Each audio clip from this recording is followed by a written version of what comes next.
सुप्रभात मेरे प्यारे बच्चों, आज हम री की मात्रा के बारे में पढ़ेंगे। री की मात्रा, री से ऋषि।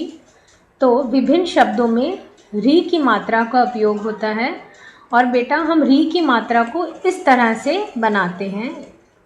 री की मात्रा जो है हमारा, जैसे इंग्लिश का लेटर सी होता है, हम उस तरह से बनाते हैं और ये बिल्कुल शब्द के नीचे जो है वो शब्द के पैरों में हम इस मात्रा का प्रयोग करते हैं। जैसे कि क के पैरों में री, तो क्या बन गया? क्री। क के पैरों में अगर हम री की मात्रा जो है डालते हैं तो वो हम क्या बन गया, उसको कैसे हम बुलाते हैं? क्री। नेक्स्ट ख के पैरों में र, ख्री। तो जो है अगर हम ख के नीचे री की मात्रा लगाते हैं तो हम उसको कैसे बुलाएंगे, कैसे बोलेंगे? ख्री। नेक्स्ट ग के पैरों में री, ग्री। नेक्स्ट घ के पैरों में री की मात्रा, घ्री।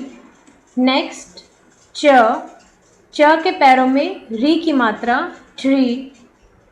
नेक्स्ट छ के पैरों में री की मात्रा, ट्री। तो बेटा ये जो है वो री की मात्रा है जो हम किसी भी अक्षर के नीचे जो है इस तरह से लगाते हैं। जैसे कि हमारा इंग्लिश का लेटर सी होता है, उस फॉर्म में हम री की मात्रा को लगाते हैं। अब हम इससे संबंधित जो है वो कुछ और शब्द करेंगे।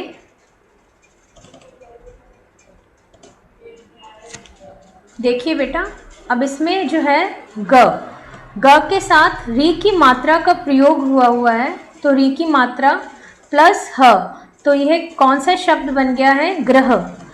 ये कौन सा शब्द बन गया है? ग्रह।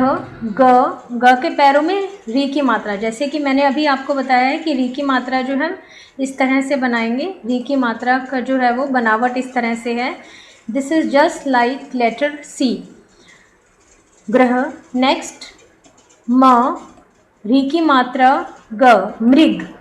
जब री की मात्रा की आवाज़ है, देखो र ई री की मात्रा की आवाज़ आ रही है, तो जिस तरह से आवाज़ आएगी वैसे ही हम जो है अक्षर पढ़ेंगे। म के पैरों में री की मात्रा, मृग।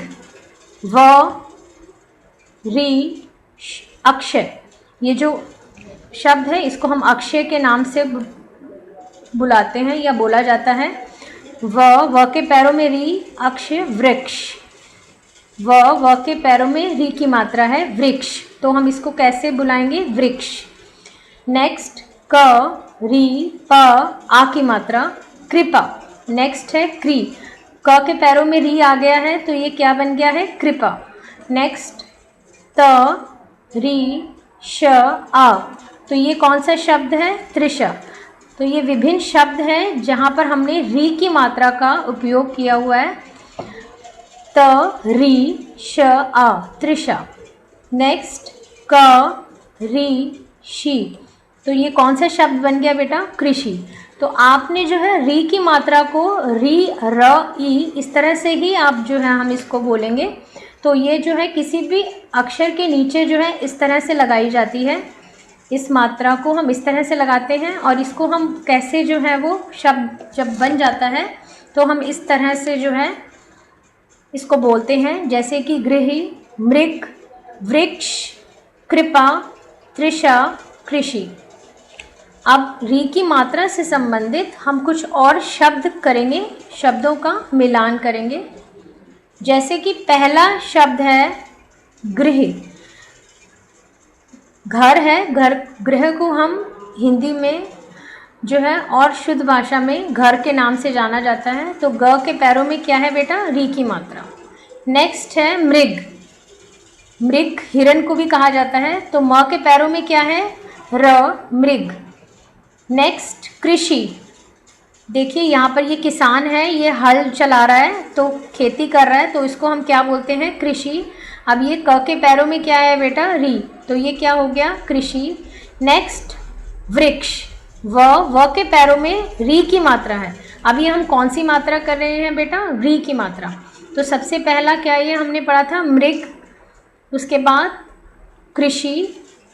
कृषि मीन्स खेती करना, जहाँ पर किसान जो है वो खेतों में फसलों को उगाता है और जिससे फसलें आती हैं, गेहूँ, चावल, और उस पूरे की पूरी जो है उस प्रक्रिया को हम कृषि कहते हैं। वृक्ष जिसे पेड़ भी कहा जाता है। तो ये सारे के सारे जो शब्द हैं बेटा, इनके नीचे जो है ये हमने कौन सी मात्रा का उपयोग किया हुआ है, री की मात्रा।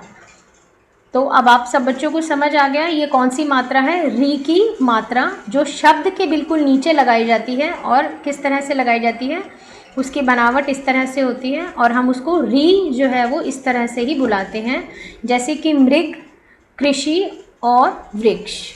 धन्यवाद बच्चों।